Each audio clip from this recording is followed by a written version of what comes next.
Welcome back to Establish the Edge and our first 3-round pre-draft rookie mock draft. A lot to take in, I know, but as always, I'm your host, John Daigle, joined by the man who's getting yelled at about the Dynasty calculator, none other than Anthony Go, and more importantly, our special guest of the hour, legendary Upside's own Pat Carrain. And in doing this practice, Amico, we are starting off hot with you at the 101 as we will continue along and alternate pick from here. Yeah, I mean, I love this for me because I can't mess this up. I'm going to take Ashton Genty. Total no-brainer. He's like the one. He's the one player that I think we know is going to, no matter what happens, probably get a ton of volume, be incredibly productive, probably be a top 10 pick, which we don't have a lot. We don't really have any other guys like that, I feel like, at the skill positions. And even though I always try to consider Superflex the quarterbacks, like I just think Genty's too good. So taking it here. I've had this discussion with JJ Zacharyson, Theo Grimminger, and Pat, with you now on the clock at 102. Is it also clear cut for you in picking Amari and Hampton here, or do you think there are other players that could argue should be in this tier? Yeah, so with Amico at 1, I don't even think you have to think. You just turn in the cards, Genty. Here, I think you probably want to give it a, kind of mull over it a little. But I would take Hampton here. I'm going to take Hampton here. The thing with Hampton is that I also think he's going to go in the first round like Genty. I think Genty's a much better prospect, but that's because Genty is an elite prospect. Hampton's still a very good running back prospect. He's going to go first round, I think. And then some of the landing spots that you look at with him are just so exciting. I mean, think about even the Chargers, right? Where they have Najee. From a year 2 perspective, I mean, he's going to take the backfield over in year 1, and then you're going to head into year 2. Najee's not even going to be there anymore, and it's just going to be Amari and Hampton as part of this Greg Roman Harbaugh offense with Justin Herbert attached. We're going to be very excited.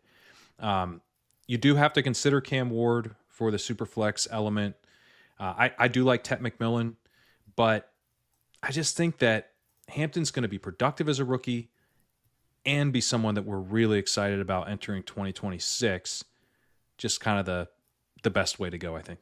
And even with this being a Superflex mock draft, I'm still going to skip the quarterback in this position. In this tier, I believe Tet McMillan, Luther Burden.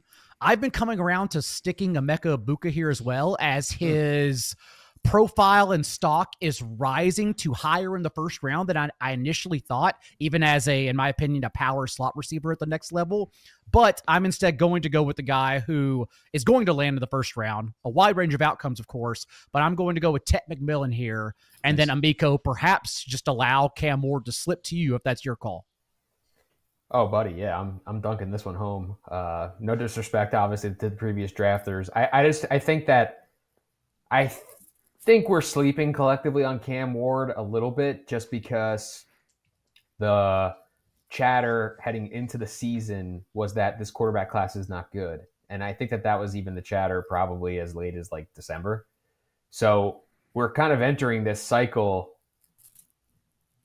not enthused by the quarterbacks, but Cam Ward is probably going to go first overall. He doesn't have the best overall profile, but if you look at the way that he's progressed from someone who played in a wing tee offense in high school to someone who then progressed through 3 different air raid systems to be a top 5 Heisman type of guy, I think that there's a legitimate ceiling here. I mean, there's a lot of risk. I think that this definitely could go horribly, but this is no different to me than I think what we would have liked to have seen from other quarterbacks that have maybe been drafted high and haven't really gotten the love, because he can definitely make all the throws. It's a matter of him getting a little more under control and being, is he going to be Jameis Winston, or can he be someone who is a little more polished? And, he runs the ball a little bit, not a ton, but enough. He runs around the goal line. Yeah, not enough to give you when we want him to run. Yeah. So I feel actually pretty good about Cam Ward in this spot. I think I would consider him as early as 2 just because of the position he plays. But I'm slowly becoming a Cam Ward fan. What about you at the 103, Corain? Since that's the first contingency spot here, do you in a Superflex league go ahead and grab Cam Ward, or are you thinking about one of the wide receivers I mentioned? I still would have done what you did and grabbed Ted McMillan, but I'm still pretty into Ted McMillan. When we were like, as someone who's more into the NFL than college by a wide margin, I'm kind of always playing catch up, and I kind of know where to start, and I was excited to start the wide receivers, the definitely going to play wide receivers with Ted McMillan. And, it's been a little bit disappointing in the sense that he's not up there with like Malik Neighbors, Marvin Harrison, and I think from a draft capital perspective, not up there with Roma Dunze either, most likely. But I do think he's still going to go mid-first round. There's reports that the Cowboys might be into him at 12. And I think he's going to be a target earner. He's not like a deep threat. He's not as exciting downfield. The Mike Evans comps were always kind of weird to me because I don't think that's really his style. But I think he can be like a big possession receiver with juice after the catch. He would be pretty awesome with Dak Prescott. And they can support 2 weapons there. So I still think Tet is the right move. Cam, I think, is very boom bust. I also would have taken him where Amico did, though, because he does run a little bit. He does make all the throws. I do think there's a ceiling. I've kind of had a similar journey with him. It feels like the fantasy community as a whole is kind of having a similar journey where it's like the quality of the bet is not as strong as we would expect for a number 1 overall quarterback. But I totally get why he's going to go number 1 overall. He comps for me to like Blake Bortles and Sam Darnold and Ryan Tannehill. Some of these guys, it's like, oh, but you're also like, but there were some fun seasons in there. So at a certain point, he also comps to Jordan Love, which you'll hear some film take comps as well to Love. So yeah, I think that that Ward, the ceiling at a certain point, you just have to scoop. It also makes your pick at 105 now interesting because I'm expecting in Superflex League Ward to be gone by this pick. And so now you get your choice of whichever direction you want to go at either position, running back or wide receiver. Yeah, and I am just kind of... Dynasty is a game where I think you generally want to mitigate risk, actually. It's like a high floor game to a degree because you have to be thinking about, like, if you're going to make any moves before the upcoming season, you want players that people want to trade for. And it's probably a good idea to make moves since we learn a lot from season to season. So you want to have, you don't want to have guys who go to 0 on you. And it's pretty easy to go to 0 if you play cornerback. But I don't care. I'm taking Travis Hunter. Hell yeah. Because I actually do think he's the best wide receiver prospect in the class. And I think he ends up playing receiver. It seems like, he's probably going to go to the Giants. At 3 would be my guess. If he doesn't and he's available to the Patriots at 4, I think they take him, and then he would definitely be a receiver and a clear number 1. But even as like Russell Wilson's number 2 doesn't sound very fun, but Jameis Winston's number 2 could be pretty fun down the stretch. And then, we get to see what he can do. But I think he probably plays receiver even on the Giants. I think Hunter, Amico, will fall as late as 108, 110 in some rookie drafts. And so where do you currently have him ranked in this type of format? I would take him exactly where Pat did at 5. I mean, I completely agree with the assessment that he's the best receiving prospect. If I'm just analyzing the receiving ability, he's the best guy. Now you do have the complication with the position, the positional stuff, but this dude is determined to do what he did at Colorado. Yeah. I'm not saying that it's going to necessarily pan out the exact same way, but the physicality is higher, but the pace is lower in the NFL. So there is some potential, I think, for him to kind of do both. I've always, and I think I mentioned this on our first show with Leone, I've always felt like it's made more sense for him to be a receiver first and a situational D-back, because the things that he does well on defense have nothing to do with tackling, have nothing to do with playing the run. So like, why the heck is he going to be out there? Like, you're wasting snaps for him to be out there in those situations. So get the most juice you can out of the orange on offense. I mean, for us as strictly a receiver, like he comps to like Jalen Waddle, Lad McConkey, JSN. Like those are receivers in Dynasty that at least at one point you would have really, really wanted. And some of those guys you definitely still want. So if I can get a piece of that at a fraction of the cost because of the concern about what position he'll play, like I'm just going to take that. 106. And right now, I'll tell you, I'm teetering between Luther Burden and Emeka Egbuka. And it's going to be much easier to resolve after the NFL draft for any post-draft rookie drafts. And that's because Luther Burden now is a player who is going backwards and not even being talked about inside the first round. I have my first mock coming out on the site, and I can't even fit him in based on like what the team needs are. Extremely volatile, and as you mentioned, Corain, we're trying to mitigate our risk in Dynasty. Having said that, I'm going to take on the risk, and I'm going to go cross my fingers for the big playability of Luther Burden and hope he lands early capital and day 2. Your thoughts on Burden, Corain? Very boom bust prospect profile, I think. If you look at like the big stuff, you know, kind of the things that, you know, we've been talking about for years, Amico's written a ton about, you know, early declare and you know, breakout seasons and all this stuff. Burden checks a lot of those boxes. And he was a really big recruit. He's kind of expected to be, you know, one of the top receivers in this class for a while. Really productive 2 years ago, fell off this past season. But when you start to look at like how he generated his yards, it gets a lot more concerning. I have some questions about like how well he separates deep, a lot of contested targets, a lot of gadget stuff, and you just hear. I get nervous about like, oh yeah, you can always find a way to get him the ball. Like we want guys who get the ball because they earn targets, and I'm not sure. It's not that I'm like super confident that Burden isn't going to be a target earner, but the red flag is that he might not be a target earner, which is bad for both his ceiling and floor. So yeah, I mean, he like comps a little, I think he's like, maybe like he could be like a bigger Curtis Samuel or something. I know he gets, Percy Harvin was one, that I've heard. DJ Moore, it was an upside comp that JJ has in his rookie guide, and that obviously is a lot more exciting. But I would probably gone in another direction. I'm starting to get nervous about Burden, in part because I don't think he goes first round now.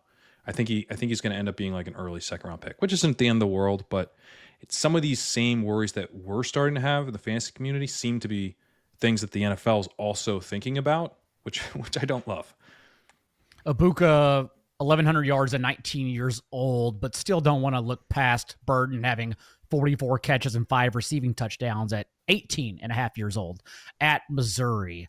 Amico, on the board for you still. Lots of good players. Trevion Henderson, Egbuka, Caleb Johnson, Quinshon Judkins. So just curious who you're going at 107. Yeah, this is where it gets tough for me because I'm so tight end premium pilled that like I'm staring at the tight ends, but I'm gonna continue to pass on the tight ends. I'm gonna go Matthew Golden, and I can foresee Golden being someone who is not popular in the analytical circles because he has a very strange profile. He never reached 30% dominator rating. The raw production has not been good. If he's a first round pick, which I think he will be, he's going to have the lowest best season yards per game of any receiver in the last like 5 years. So we're starting off from a position of weakness, but over the last few years, I feel like we've just ended up with so many of these guys who are in really competitive situations, and I'm trying not to ding them too much when the NFL is saying that they still believe this is a talented player. Golden Earned a 20% dominator rating as a true freshman playing alongside Tank Dell.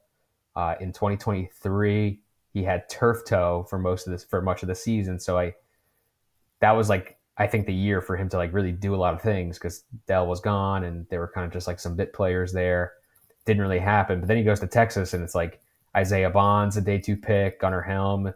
I was probably a day 2 pick until the combine. Now he's probably a day 3 pick. Ryan Wingo, I think, is probably a future first or second round pick.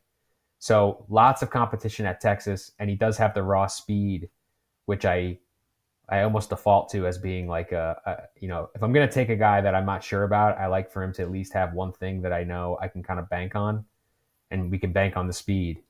He averaged 17 yards per catch this year, and just like casual ball watcher take, like I felt like they were going to this dude in the end zone in the red area in every big situation this year, and he was making big plays. So I am trying to lean positive for Golden. It's not going to look pretty, I don't think, in any of like the deep data stuff. But I'm kind of just trusting the draft capital and the raw speed and hoping that this will work. Corinne, Golden, I guess I'm going to say concerningly going up draft boards because of his speed. But beyond that, how do you view him as a prospect? So he's a 3-year guy, and he's going to go first round. So like that, at a certain point, I think you just got to be like, well, that's worth at least like an early second round pick in Superflex and probably a late first round pick in Superflex. He wasn't like, even in this past year, it took him a while to be clearly the number one guy there. Like they kind of went through Bond for a lot of the year, and then Golden emerged down the stretch. I think he's probably like a number 2 if he hits. Like I think he's probably more of a Jordan Addison type, as opposed to a like locked and loaded, wide receiver 1.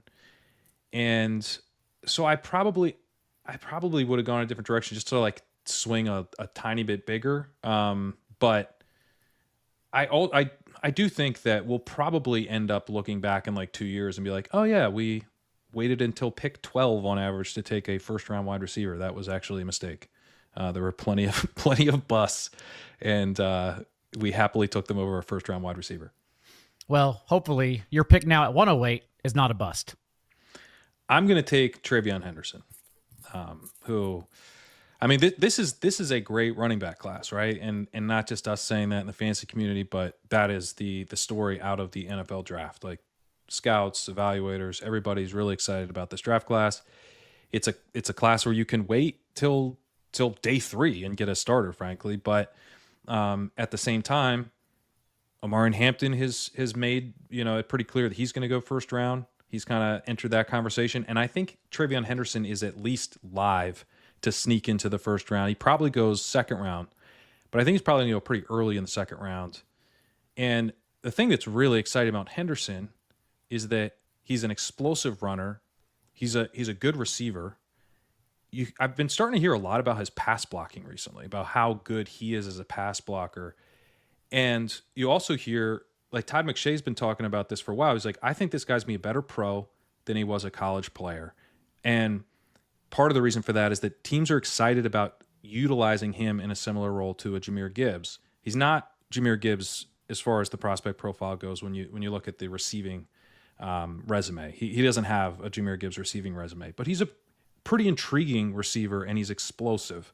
And he's a good runner too. So him as like a 1A type of back, but with his usage tilted to the receiving game, I think he could be a really instantly productive and a really exciting fantasy player.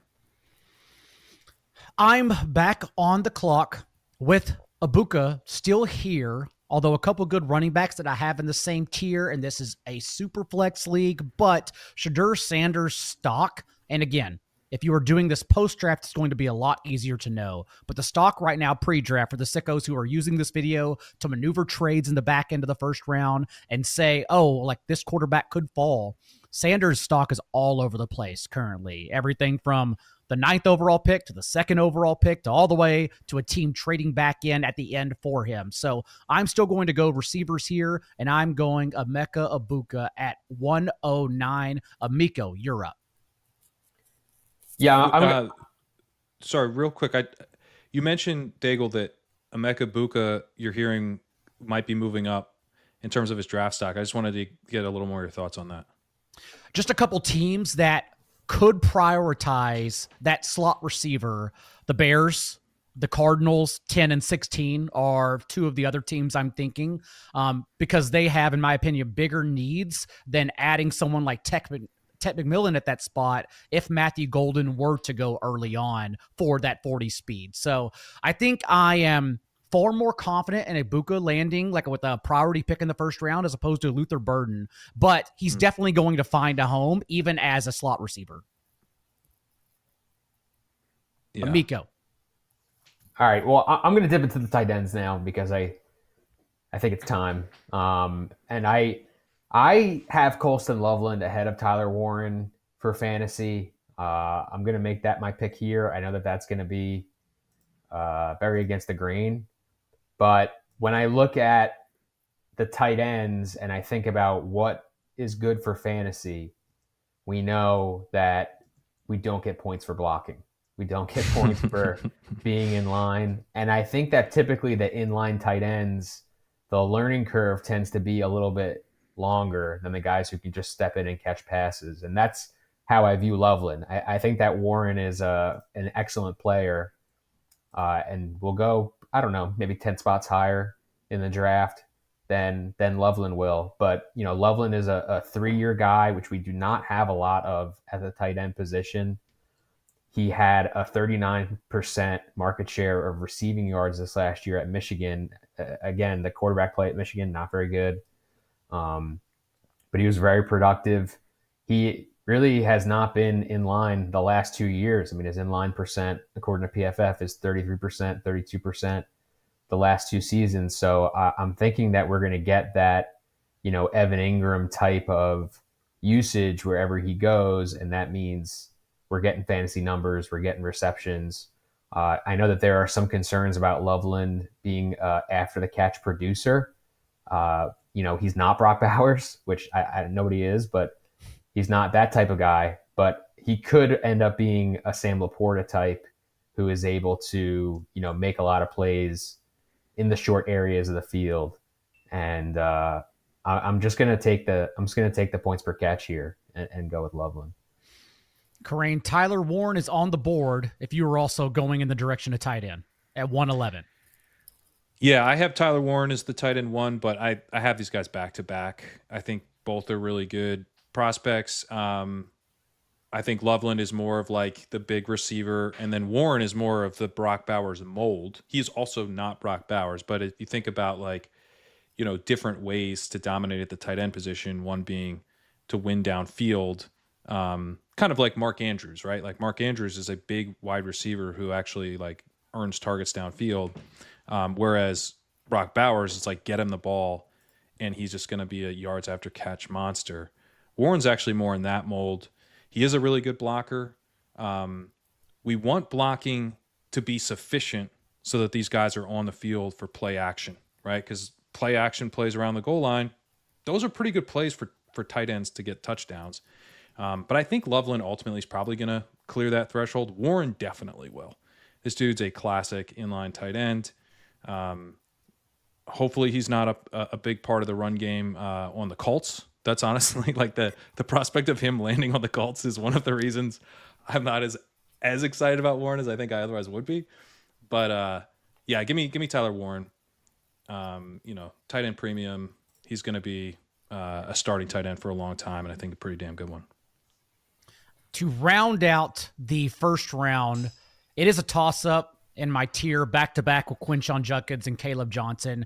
I'm going to go ahead and go Judkins here, if only because a 221-pound guy who went to a blue blood school like Ohio State with a 91st percentile speed score that factors in all his metrics. It's just someone who's going to pop for coaches for day 2 second-round capital probably even ahead of Caleb Johnson. So I just think the capital here, which is what we're doing in pre-draft, taking shots on this amazingly athletic rookie class of running backs, I just think the capital is going to absolutely be there for him. So I love Judkins here. Amico, you're on the clock at 113 as we round out the first round for the audio listeners with Ashton Genty, Amarian Hampton, Tet McMillan, Cam Ward, Travis Hunter, Luther Burden, Matthew Golden, Travion Henderson, Emeka Egbuka, Colston Loveland, Tyler Warren, and then, of course, Judkins.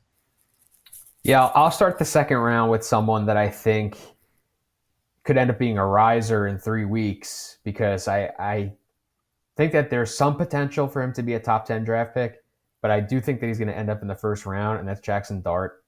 I think that Dart is a much better prospect than has kind of been advertised early in the process, and that is kind of catching up here as we get down the stretch. Not a lot of guys have his kind of profile since 2015. There have been 9 first-round quarterbacks to drop back at least 1,000 times in college and have an ADOT of at least 9.5, and it's a good list. Justin Herbert, Baker Mayfield, Lamar Jackson, Trevor Lawrence, Jordan Love, Jared Goff, Joe Burrow, Caleb Williams, and Drake May. And Dart would be the 10th guy on that list if he ends up going in the first round. I just think that this is the prototypical guy that you want as an NFL passer. Like, he's willing to throw the ball down the field. He's a capable runner. I would compare him to like Drake May in the run game. You know, he's not going to run away from guys like Lamar Jackson, but he's going to make plays, outside of structure. So this is just the kind of upside play that I like to make. He did compare most closely to Drake May in our analytical stuff, which was a really good look. I thought, that made me feel good, a little bit better about the evaluation, and that I wasn't going crazy. But I just see Dart as being someone who has a good background. He has good base level statistics, and he does not take sacks at the rate that Shedeur Sanders does. So I'm going to go with Dart. I saw your facial reaction, Karain, whenever Dart came off the board. So what are you thinking on Dart and Sanders in Superflex rookie leagues? I would have them flipped, but I was going to take and am going to take Shedeur. So I would have taken Dart with this pick if Amico had gone with Shedeur Sanders. So it's more about the facial expression, more like, oh, I get Shedeur instead of Dart here. But I think Dart is, I had them in the same tier, Shedeur and Dart in my quarterback article. I comped him to Daniel Jones, among others. And that was kind of a comp, even if he goes first round or second round, Jones was showing up. And I think Jones is like, now as we sit here today, like, seems like a bad comp, but I traded Daniel Jones for a lot after his rookie season. Like, I got a haul. And I think Dart has some of that sneaky rushing ability, to Amico's point. So he's going to go first round in the NFL draft, and you're getting him in the second round of a rookie draft. That's good value, but same goes for Shedeur Sanders. He's also going to go first round. He's got some holes in his game for sure, but I think he could be a pretty effective, kind of pocket passer, someone who's executing an offense, playing point guard, but he's very accurate, and I think he could do that well. If you support him, much like kind of a Brock Purdy type, if you give him the weapons and the protection, I think you can get production. In a way, him falling out of the top 3 might be good for us because he might land in a situation that's just better for his long-term production. With that, I think it's a pretty easy selection for me, at least because I have a tier drop off after Caleb Johnson at 115. I think he is the kind of player who, as I talked with Theo about on the last episode that everyone can still go check out, that not only needs the capital, but the fit is going to be important as well. But as a, run after contact machine, if he lands in the right scheme, then yes, it could be well worth it here in this spot. Where does Caleb Johnson fit in your tiers, Karain? He would also be the next guy that I would have taken. I'm nervous about him being kind of a 2-down guy. He was also a bit of like a boom bust runner. He's a big runner, so you think he's going to be kind of grinding out tough yards, but he's more of like a home run hitter. but he's not like that fast, although he's in the 4.5s, and at his weight, that's like plenty. But he's, kind of like a Kenneth Walker type of guy. I think he's like a bigger Kenneth Walker, maybe, who was a prospect I had a little trouble getting excited about. And I think he's probably going to go later in the second round or in the third round, which, originally I was like, he's the same as Judkins, but it seems like Judkins with his combine, and maybe, some of the scout opinions does seem to be like a little bit of a tier ahead of him as far as like where we expect him to go in the draft. So not as high on Caleb Johnson as I was when I started this, but I would have taken him here too. And perhaps a 2-down player, but at least he showed in his 1 year with the backfield to himself last season a career high 10.4% target share. So he did at least earn the targets when he was on the field by himself. Amico, to you at 116, which is wide open. And whether we use Karane's ranks, ETR's ranks, your personal ranks, ask anyone, I guarantee you it's all different depending and subjective. Yeah, and I'm cool with that. I like that. I'm going to take Elik Ayamanor, the Stanford receiver. I'm almost certainly butchering the pronunciation because I've only had to write it. But this is a great age-adjusted production wide receiver. He's young. He's had 2 really good years. Really, my biggest concern, I think, here with this player is just that the Stanford passing game has not been super productive. So sometimes we get these guys who the market share stuff looks really good, and even the raw Stephen stuff Hill looks really good, right? But it's like, like your passing offense was just so bad, and actually, like your whole offense was so bad that you were just the best guy there. So that's my one concern, that we have that potential here, but he is a bigger guy. He does have the ability to make contested catches. So I think that there is still like a decent ceiling here. He's a day 2 guy. I don't know if it's going to be round 2 or round 3. It'll probably be somewhere on that border. But this is just like the type of player that I find myself drawn to. And we just have to hope that it's, Chris Godwin and not Denzel Mims. That's kind of where we're at. Are you worried about his draft capital? Because my feeling is like that maybe he felt like he started as second round pick, and I've seen him outside of top 100s now. I want to be in on him, but that makes me nervous. Like if he was to be a 4th round pick, that would make me nervous for sure. Yeah, I mean, I'm not worried about that, but I am willing to be proven wrong. Like if that happens, then I'll adjust. But I am definitely basing this off of the expectation that he's a day 2 guy. I hope you're right. I like that profile. I think thinking about it, I also think I called your pick 116, which that's not anything that's ever happened. So Karane, you're on the clock now. It's just a 36-team league. That's all. We're just come on, man. I'm glad it's Superflex. If it was one quarterback, that would be a little tougher. I'm going to go Cam Scattaboo. The thing here is, it's like we're used to this kind of profile being a sleeper that we take, as a day 3 guy. He's gonna impress coaches, but like it seems like he's impressed coaches before the draft. I think he ends up being a day 2 pick. I don't think it's impossible he's a round 2 pick. I think he's probably round 3. He might fall to round 4, but I would bet on him being day 2. And the big thing, because you hear, he gets compared to like Tyler Gaffney and who's the other dude? Toby Gerhart. No one understands why these names come up. No, but it's like, hey, I know he's a white running back, but he catches passes. This dude is actually a receiving weapon. And he also is really good in short yardage, really, really strong success rate. He's not a breakaway runner. He is definitely not a breakaway runner, but kind of is like a big Kyron Williams type of guy where it's like, you can rely on him, but honestly, he's a better receiver as well. So I think he's got a couple different paths to having a reliable role. And, big pass catcher who's good in short yardage is a pretty nice fantasy archetype.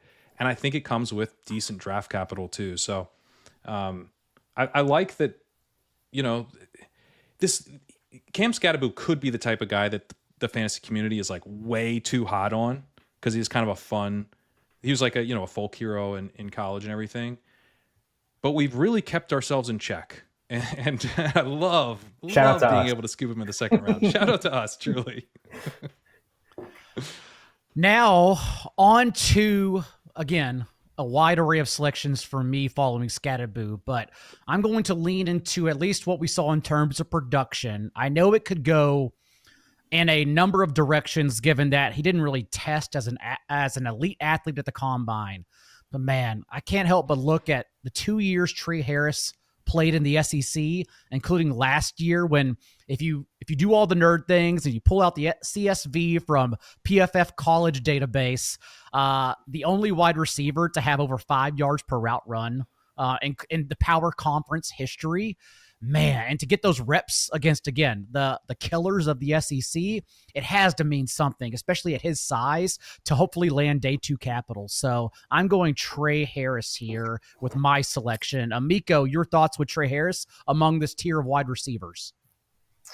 I think it's about right. I don't have like a firm opinion, because he's so old, but you can kind of like talk yourself around it. Like, but this just feels like a guy that like someone else is just gonna like more than me. Mm-hmm. But it's not like a hard no for me. Crane, any contradicting thoughts there? He seems like he's sliding a little bit to me as far as where I expected him to go, a month ago, and where I think he's going to go now. I think he's probably a 3rd rounder in the NFL draft, and I thought he was a 2nd rounder before. So, the thing with Harris is that like he had, I think it's like 5.21 yards per route run this past year. Yeah. So you cannot argue that there's a ceiling. There's clearly a ceiling. Very good. Amico, you are on the clock. Yeah, I'll stick at receiver. I have this guy slightly ahead of Trey Harris, and it's Jaden Higgins out of Iowa State. Good football player, right? Like I feel like the comparisons that everyone's giving is Nico Collins. From a film perspective, then he goes out and produces similar measurables to Nico Collins at the combine. He actually comes up as one of our top 10 comps, in the analytical stuff. So there's a lot of Nico Collins here. Now, he doesn't have to be Nico Collins to be a really good fantasy player. He can be a vertical threat. He can be a complementary piece to an offense if he has to be. He competed against good players. Like, I think Jalen Noel is another good player, probably going to go in like a similar range on draft day. And those two guys really carry this passing game. So I am trying to not get too swept up in the comparison to one particular player who happens to be really good, but you can also see the traits that make him someone who's like a top 50 guy who can be maybe at worst like a primary red zone target. Corain, he is in a tier of these wide receivers that could go ahead of him, like Jalen Noel, Isaiah Bond. Your thoughts here on Higgins? I like that pick. He's right there for me too. I think he's kind of replaced Harris in that spot, like the like big X receiver. I've kind of like replaced Harris with Higgins in that part of the ranks, because it feels to me that the NFL has that he's going to go ahead of Harris, and a team that like might have taken Harris or might have thought about Harris before would actually end up settling on Higgins is kind of my read on it right now. But he's a like a productive 4-year guy, and he's like one of these guys who was like, it's not like our favorite type of profile, but it's a profile that like is still pretty good. So I like that one. At this point in the draft, you have a ton of running backs to choose from. And I think after the draft, I would definitely take a running back here, because I would know which one landed with good draft capital in a good situation. Given that it's before the draft, I'm going to go ahead and take a guy that I am also. I give us a lot of credit here for the fantasy community of not losing our mind over a 50% dominator rating. Because look, it's a Bowling Green tight end and he's duck-footed. Haven't you seen him run? If you're duck-footed, you can't play football, as everyone knows. This dude was so crazy efficient. Harold Fannin hit 3.70 yards per team attempt. That's the highest mark I've ever seen by a tight end. 3.77 yards per route run this past year. He was at 2.62 the year before as well. He was second in the FBS in yards after catch in 2023 to Brock Bowers. This past year, he went absolutely nuts. He had over 800 yards after catch. You can get him the ball at a variety of depths. He's shown the ability to produce deep, intermediate, short, behind the line of scrimmage. They were getting him the ball nonstop. That's how you get a 50% dominator rating. But his contested target rates are really low. And again, if you're half the offense, like the fact that you're getting some separation on your targets is pretty bullish. And again, you're a tight end. This dude's basically a big slot receiver. There's some risk that the NFL, someone takes him and is like, oh, I can use him in all these different ways. And none of them are really that good for fantasy and ends up kind of being like a 40% route participation hybrid, kind of gross, like who was the dude on the Steelers that was kind of like a fullback slash Hayward? Yeah, no, Samuels, who I said Samuels. Oh, yeah. It could be bad, right? It could be, or like Charles Clay. He had a moment on the Bills, but he was kind of used in that hybrid way. That's your downside. Obviously, we were just coming off the Ben Sinnott year, and so we're terrified of someone not being like a true tight end. But I also think there's upside where he's just like your big slot, and I think he'd be really good in that role. If this like translates, which you do have to take a leap of faith that he translates from Bowling Green to the NFL, but this is as productive and as efficient as we've seen from a tight end prospect ever. So if it translates, the upside is huge. And, I think it's a perfect use of a second round pick in tight end premium. Do you have any concerns that he's a day 3 pick? Because that's my worry, like that the NFL may just view him that way and it kind of sinks his situation. I have some concerns that he's a day 3 pick, but I think he'd be like round 4. Todd McShay had him in his top 100, and McShay's like not very bullish on him. But like it's at least the way he talks, he's firmly got Arroyo and Mason Taylor ahead, and but there's Fannin, kind of. I think he was like in the 70s or 80s.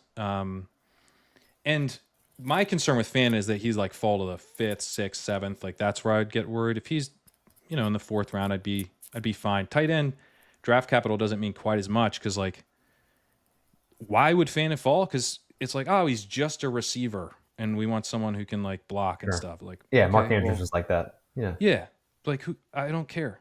Like if he falls 50 picks because he is an awesome fantasy type of tight end. Like, all right, if the bottom was falling out, that would definitely concern me. But I've actually been. I had this thing with Fannin where I got scared because I thought he was a tight end 3 in the class in terms of draft capital, and that was made very clear that he is not. That Arroyo and Taylor. And maybe someone like Ferguson or Gunnar Helm will go ahead of him. But I do think he's like on that day 2, day 3 borderline. And the nice thing about Fannin is that the team that takes him will probably like have a plan. Like they'll be, they're like, yeah, we like this profile. Actually, we think we can use him as a receiver and get some production out of it. So my hope is that someone comes in around pick 70 and is like, give us Harold Fannin. He's our slot.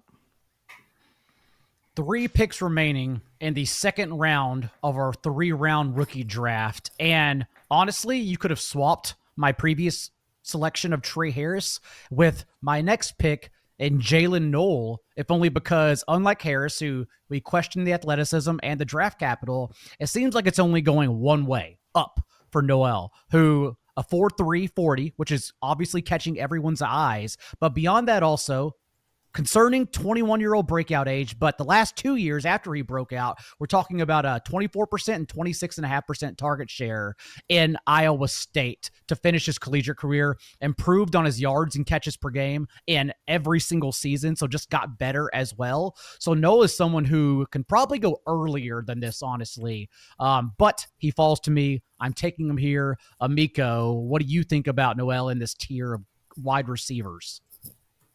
I like him. I think he's good. I mean, he broke out in year 3 while competing with Higgins, so that's good for him. He's a good athlete. He can make plays after the catch. So I'm definitely pro Noel. I think this whole wide receiver group is like they're probably complementary players, but if they end up in the right offense, that still ends up being really good for fantasy. And you are back on the clock, Amico. Yeah, I mean, I hate myself. I don't want to make this pick, but I'm going to take Isaiah Bond. I was feeling a lot better about him before like some of the Bob McGinn stuff came out, and he was said to be this year's like a Jermaine Burton, which is just like the all-time bad teammate guy. Like I don't, this could go to 0 like tomorrow, but Bond again is another elite speed guy. He played with a lot of really good players between Alabama and Texas. So, at the high end, there's some chance that he can become, I don't know, Jameson Williams or something and utilize the speed for good. It seems like it's more likely that he's going to use his speed for evil and never get to play. But at this juncture, I'm like, I think he's probably still a day 2 pick, so I'm just going to hold my nose. With Bond, I kind of want to, like, for me, I'm probably going to wait until high stakes season, head out to Vegas, see if Bond is also there. And if he's at the casino, I'm going to fade him. But yeah, I mean, Bond is he's very boom bust, but I think that, I think he's still, like, it seems like he's still going day 2 with all the concern and all the fear around the profile. It seems like he's still going to go day 2. And off the clock for you, Corain, with your next pick, with, again, just a combination of players to choose from. I'm going to go. Exactly. This is a tough spot. I'm kind of like in a similar spot. I still think that the tier of running backs I talked about, it remains untouched. So I could kind of kick that off. But I think I'm going to go Jalen Milroe. Ooh. He is a guy that I also think goes day 2. Yes. And like, he's a really good athlete. I mean, I think like I've kind of been betting on for years now the quarterback who, once we see him play NFL games, we aren't going to be able to be cool about it. Like the Trey Lance, the Anthony Richardsons, these guys have not had long-term value. The bottom will fall out eventually. And I do think Milroe's much more in that camp than like the Jalen Hurts, where it actually works. I think he's probably like a Malik Willis. But I think he probably gets a shot to start some games to close 2025. And I think he might look pretty fun. He is a seriously good rushing prospect at the quarterback position. So, yeah, I'm going to live a little and take Jalen Milroe. Amico, I know you were very high on Milroe, especially in rookie Superflex drafts. I am not this high on him, I don't think. But I do think that I want to be, because of what Pat said. Like, if it's like just a super fun thing. And he is someone that like basically can do everything except for the stuff that you do most often, which doesn't sound good, but it's like he can run really well and he throws a great deep ball. Like, he might be the best deep ball thrower in this class. But it's like you ask him to throw like an 8-yard bender, and it's like, who knows what's going to happen. So, yeah, I mean, if he ends up in the right spot with the right coaching, and like, it could happen. It could happen. So, like you said, live a little. Yeah. I think we'll start to think it will happen once we see him play. That's my bet. The first Not that it will 40-yard happen, touchdown run, we'll be Yes. like, "Oh my gosh, he's amazing!" Speaking of 40-yard touchdown runs, let's go ahead and round out the second round here, which, to recap for the audio listeners, Jackson Dart, Shadur Sanders, Caleb Johnson, Alec Iomanor, Cam Scattaboo, Trey Harris, Jaden Higgins, Harold Fannin, Jalen Noel, Isaiah Bond, Jalen Milrow, and then I am kicking off Corain, that aforementioned tier of running backs. And I'm sure some people have them jumbled up a hair, but I'm going to go Bashal Tootin here, if only for the 100 percentile, 4 through 240 at 206 pounds. This class is only back to also jump a 40-inch vertical. And again, 4.4 yards after contact per attempt. I believe the combine profile gave him that day 2 shot that we were hoping for all these backs we're drafting early. And so I'll kick him up here to end the second round. Miko, you're back on the clock. Yeah, Tootin was the guy I was deciding between there. Okay. Oh, nice. Okay, so we have some love for Tootin, which is good. I am going to go with someone that I am just enamored with, and I feel like my sales have been filled by the likes of Mike Renner and Chris Sims. All hail Chris Sims. I'm going with Kyle Williams. This is someone that the buzz is there, the drumbeat is there. Like at the start of the process, I was like, I'm kind of intrigued by this profile, but I think he's going to go day 3. Now it seems like enough people like him, he could go day 2. And this is a true freshman breakout that ended up just being in college for a while. It's a weird path. Like he played with Cam Ward in 2023 and it like didn't pop off, which is just weird.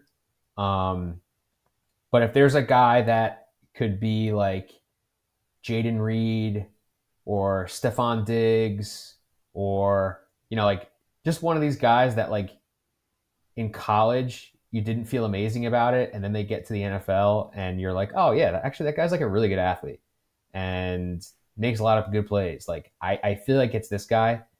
And I would love to know why it hasn't worked out since his freshman year until this past season.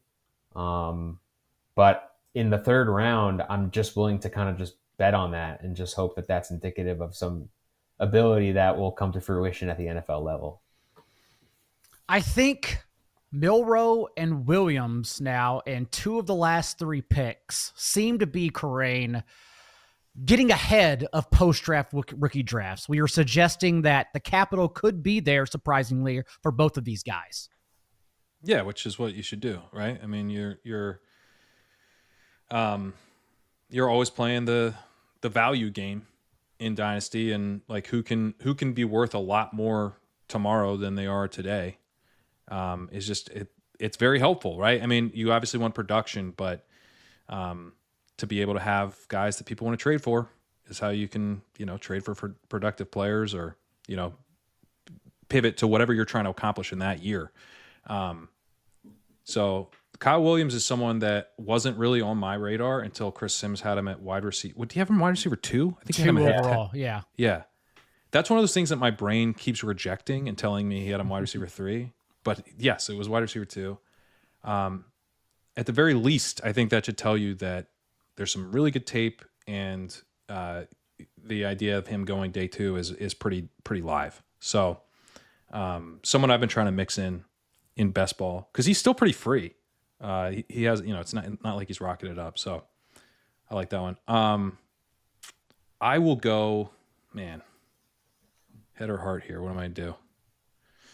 I'm going to go Dylan Sampson, which is kind of the head pick. I think he goes 3rd round, and I don't think that Dylan Sampson's going to fall. There's some backs that I like that I worry about, like could be 5th rounders. Dylan Sampson's not going to fall to the 5th. I think he probably goes round 3 or early round 4. And he's a bit undersized. He's like kind of more of a speed back, but he's not like super, super fast. But I think he's got the ability to run up the middle. And, that undersized guy who kind of like hits the right holes kind of having a moment right now in the NFL. So, I'm not saying he's going to have the results of Bucky Irving, but it's a little Bucky Irving-esque. And I think he probably actually gets drafted before Bucky did. Do you have Samson, Amico mixed into this same tier with Tootin and the guys who were also probably about to fly off the board? Oh, totally. I mean, like Pat said earlier, I think it's like once these guys are drafted, we'll evaluate the situation and there's going to be some big changes in value. Like it's just, it's easier to take the receivers that we've kind of taken because the landing spot is not as relevant at that position. Like we know that those guys are decent players, or we know what kind of players they are, and that's pretty static. The running backs, we do want some of that opportunity, and we need to see where they go. Speaking of head or heart, the head says DJ Giddens, but I love big beefy men, so I'm going with the heart and none other than RJ Harvey, who 143 broken tackles the last year, at the last 2 years of his career at 225 pounds with, as Theo and I talked about in the last episode that everyone can go check out, 19 catches in all 3 seasons at Central Florida. I do think also Harvey helped himself so far in the process. So there is a shot he does have that high capital we're hoping for. I am going Harvey here, Amico. Yeah, I like it. I mean, that was going to be my pick. So thanks for that. I'll pivot to the other guy you mentioned, which is Giddens. Yeah, that was my hard pick. I was deciding between Giddens and Samson. So it sounds like we all have that entire group of guys in the same tier, like around this range. I also like Harvey a lot. Yeah. I mean, I think that Giddens could absolutely fill a change of pace role immediately, and displayed the ability to take on a bigger role. So. He's someone that we maybe draft and he starts his career as a 1B, and then that 1A back gets hurt and he ends up just being the guy by himself, and it's kind of wheels up. Like that's really what we're hoping for here, I think, with Giddens. I was on with JJ, and he had he was like, I did the thing where I do the thresholds, like starting like with Giddens at the bottom. But it's like, I forget exactly what the thing was, but he was like looking for players who kind of had hit marks, and he didn't use draft capital. It was just like looking at what these guys had produced in college and the size, I think. And Giddens was like, the comps he was pulling were just like all really productive starting running backs, like Mixon types. And my thing with Giddens is just like, give this dude a shot. He's 212. He's not small. He does everything that you want a running back to do. I don't know that he's going to be like so good at any one thing that he kind of forces his way onto the field to do that thing. And then, they're like, oh, let's leave him out there. Right. I think he's more just like, if he were to get on the field because like the starter ahead of him gets hurt, maybe he just like never gives up the job. But I would love if he was a 3rd round pick and just given a job out of the gate, because I think he's a talent deserving of that. And that's where I probably should have just taken him over Samson. I think Giddens is a really fun pick. Is it my pick? It is your pick. I'll go Devin Neal. I think Devin Neal probably does fall to day 3. And was someone I was higher on before because I thought he was going to be more of a day 2 guy. But he's a big back, and he does everything decently well, and I think can carry like a pretty big workload.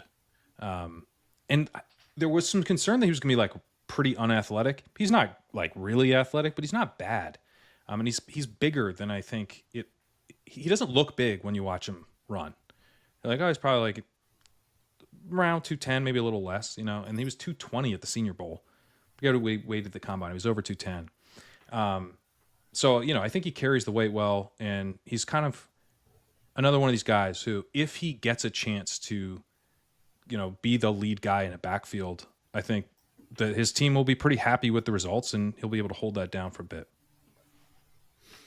I keep mentioning the episode I just did with Theo and our rookie running back tiers, and that's because I asked him who was the biggest winner at the Senior Bowl, understanding that's where every team sends their scouts, and then they immediately have that guy rise up their draft boards. And he mentioned the biggest winner, the best player at the Senior Bowl this year, was none other than Brashard Smith. And so I'm going to continue taking shots at this tier of running backs who could potentially land in the second or third round. And yes, only a 1-year starter with SMU, but 234 carries, 1,300 rushing yards as a pass catching back who showed he can be that every down runner. I like Smith quite a bit. Amico. Yeah, no, I like that one. It may be on the aggressive side, but it might just be like what you have to do to get him. And again, fun profile. I'm going to go with the opposite of a fun profile. Oh, no. Good start. I'm going to take Ollie Gordon. Okay. I am just like, I just can't imagine someone's draft stock changing as much as this guy's has, because a year ago, it felt like he was one of the top backs in this upcoming class. He had 1,700 rushing yards. He caught 39 passes. Like, it wasn't like he was just a runner. I know that there's been like the Najee Harris comparison, which is not like, doesn't make you feel super good leaving the draft room, but that means that like it's probably a guy who's going to play, and that has value on its face. We kind of like just did this with an Oklahoma State back. Like, I felt like Chuba Hubbard was like that. Really, really good. Second to last season, and then kind of average final season. He goes late, but then he ends up showing that he can handle a workload and being a productive player. Like, that's kind of how I could see this going. I'm starting to worry about the draft capital still, because I was like, he's probably a day 2 guy. Like, he had a decent Senior Bowl. And then it's like, combine kind of stunk. I don't really know where teams view him. So he could be day 3. But I'm going to just bet on some of what we've seen in the past and hope that pans out. Corain, what do you think about Ollie Gordon here? He's interesting because he's like a boom bust runner. He's a big guy, kind of like we talked about Caleb Johnson. It was like he's a really big running back, but he's a breakaway runner. Not super fast, but he's so big. I think he was like 4.61. So that's hard to tackle once up to speed, even if it's not like super, super fast. But what the issue was last year, his breakaway numbers, that's what cratered. Like, the production dropped off because he wasn't the breakaway runner that he used to be, and he's still not consistent. So he's definitely interesting as a dart throw, because if you were to put him behind a really good offensive line, he could surprise as a, again, kind of this guy you get up to speed, like maybe a Deontay Foreman, that kind of guy. I do think he probably goes day 3, but he looks like he's in the 4th or 5th round mix. And it would probably be more about landing spot with him anyway. I would really like him behind a good offensive line. And you are back on the clock with 5 picks left in the draft. Okay. I'm going to go ahead and take Damian Martinez, another one of these big running backs, 2-down guy. I think kind of like, I would say he's sort of the Jaden Higgins to Ollie Gordon's Trey Harris, in that it feels to me like the NFL has moved him above in the same archetype. Like, I want a big running back. He's even bigger than Gordon.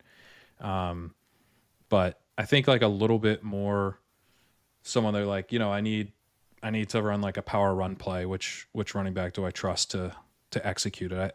It feels like Damian Harris has kind of won that conversation.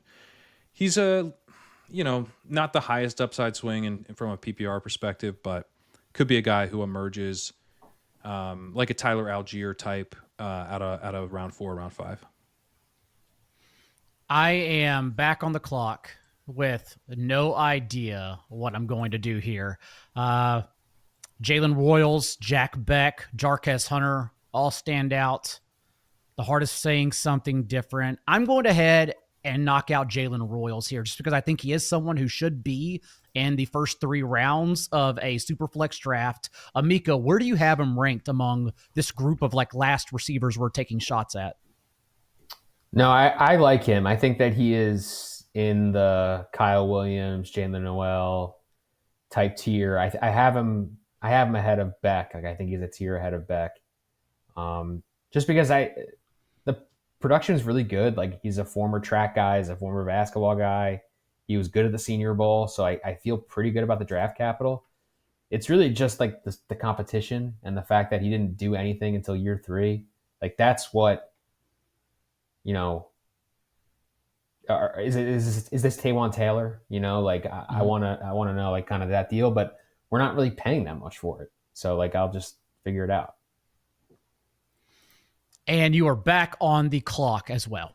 Yeah, again, this is another guy that I just think is going to go and probably deserves to, and that's Elijah Arroyo, the Miami tight end. We've really only seen him play for one season. Like this is a guy who's always hurt, and that definitely worries me at this position because I feel like the guys who are hurt a lot at tight end tend to just stay hurt. Not a glowing, endorsement, but again, good athlete, good Senior Bowl. He was productive in a group of pass catchers that are NFL caliber pass catchers, even if they're not amazing players. And he's shown us pretty much the one thing that we want tight ends to do, which is if you get him with an NFL caliber quarterback and he score touchdowns. And I think he can do that. So worth the buy here. And Karain, following up Arroyo, your final pick of the draft. I wanted to save this.